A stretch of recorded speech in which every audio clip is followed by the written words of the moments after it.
আসসালামু আলাইকুম, কেমন আছেন সবাই? আশা করছি সবাই খুব ভালো আছেন। আমি আর সাবাহাতও আলহামদুলিল্লাহ ভালো আছি, কারণ আমরা আম্মুর বাসায় এসেছি। এতে সাবাহাত মহা খুশি। গত রাত্রে আম্মুর সাথে কথা বলে সে বলছিল, আমি আসলে তুমি কি রান্না করবে? তো বলেছিল যে শুটকি রান্না করব। তো সে এই ভয়ে সারা রাত পার করেছে। আবার আসার আগেও বলছিল, আমি কিন্তু শুটকি দিয়ে খাবো না মাম্মাম, আমি দরকার হলে খাবোই না ভাত।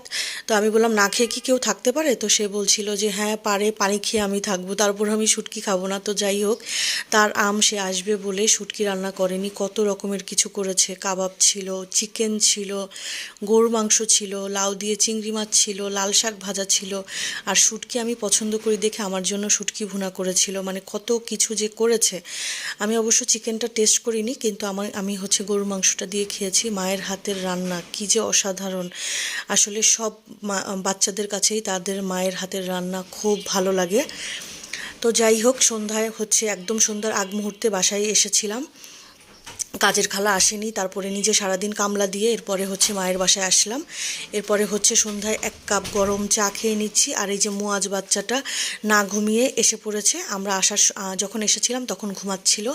তো এরপরে যাই হোক, এসেই আপু আর সে খেলা স্টার্ট করে দিয়েছে। আর আমি দরজাটা বন্ধ করে রেখেছি রুমের, যেহেতু সে বাইরে যেতে চায় রুম থেকে।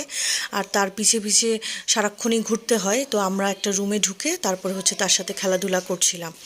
আর সে মাশাল্লাহ এমনি লক্ষ্মী, কিন্তু সে একটু চঞ্চল। সে এটা ওটা ধরতে চায়, তারপরে খেলতে চায়, তাকে পাহারা দিয়ে রাখতে হয়। তারপরে তার মালাংও চলে আসলো সাবাহাতের। এরপরে মালাংয়ের বেবিটাও চলে আসলো। সে তো মালাং আর মালাংয়ের বেবিটা আর মুয়াজকে নিয়ে কী যে করবে, সে পারলে নিজের পেটেই ঢুকিয়ে ফেলে।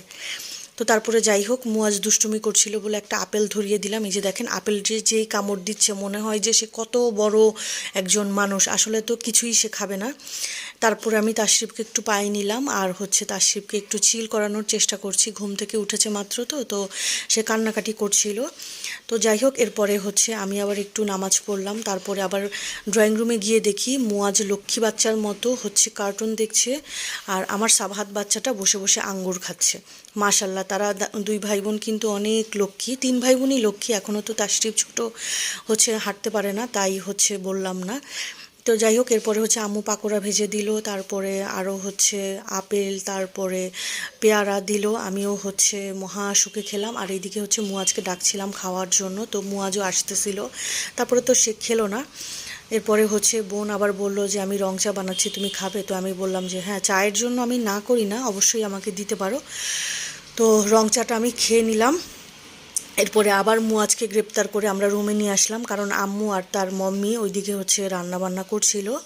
তো এরপরে মুয়াজকে কোনোভাবেই আমরা রাখতে পারছিলাম না। আমরা মা মেয়ে একদমই তার কাছে সারেন্ডার করলাম যে আমরা তোমাকে রাখতে পারছি না। তো দেখেন এরপরে সে কি করছে, আর তাঁতির বাড়ি শুনে সে যে কি খুশি হয়, মাশাল্লাহ। এরপরে আপুর থেকে এই কৌটাটা নেওয়ার জন্য সে কি করছে দেখেন আপনারা। সে উঠতে পারছে না, কিন্তু সে উঠার ট্রাই করছে। বাড়ি ব্যাঙের বাসা, কোলা ব্যাঙের, কি করতেছো? তাঁতির বাড়ি ব্যাঙের বাসা, কোলা ব্যাঙের ছা, খায় দায় গান গায়, তাই রে নাই রে না, তাই রে নাই রে না, তাই রে নাই রে না, তাই রে নাই রে না। তাঁতির বাড়ি ব্যাঙের বাসা, কোলা ব্যাঙের ছা, খায় দায় গান গায়, তাই রে নাই রে না, তাই রে নাই রে না, তাই রে নাই রে না, তাই রে নাই রে না।